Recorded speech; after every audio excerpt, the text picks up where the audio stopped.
कुणाल कामरा आज पोलिसांसमोर चौकशीला येणार का याबाबत साशंकता। दुसऱ्या समन्सनंतर कामराचा अद्याप खार पोलिसांशी कोणताही संपर्क नाही।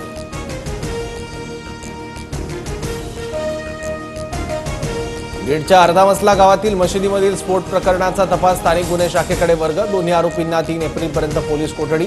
एटीएस पथकाकडूनही आरोपींची चौकशी होणार।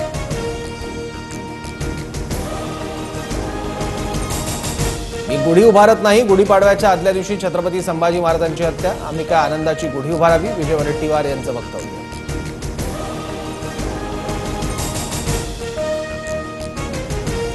देवेंद्र फडणवीसांना सर्व सत्ता आपल्या हातात पाहिजे, त्यामुळेच राज्यात स्थानिक स्वराज्य संस्थांच्या निवडणुका नाहीत, काँग्रेस प्रदेशाध्यक्ष हर्षवर्धन सपकाळ यांचा आरोप।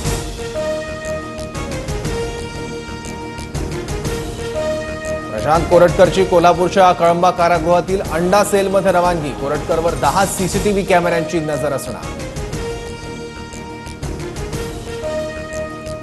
औरंगजेबाच्या कबरीवरील सजावट काढून टाका आणि तिथं मोठा बोर्ड लावा। मराठ्यांना संपवायला आलेला औरंगजेब इथं गाडला, तोच खरा इतिहास असेल, राज ठाकरेंनी सुनावलं।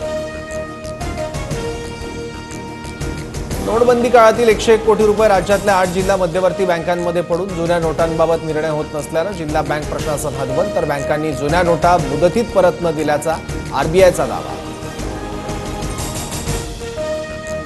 1 रुपयात पीक विमा योजना आता गुंडाळणार, भरपाईचे 4 निकषही वगळण्याचे निर्देश। मुख्यमंत्री आणि उपमुख्यमंत्र्यांच्या उपस्थितीतील बैठकीत निर्णय।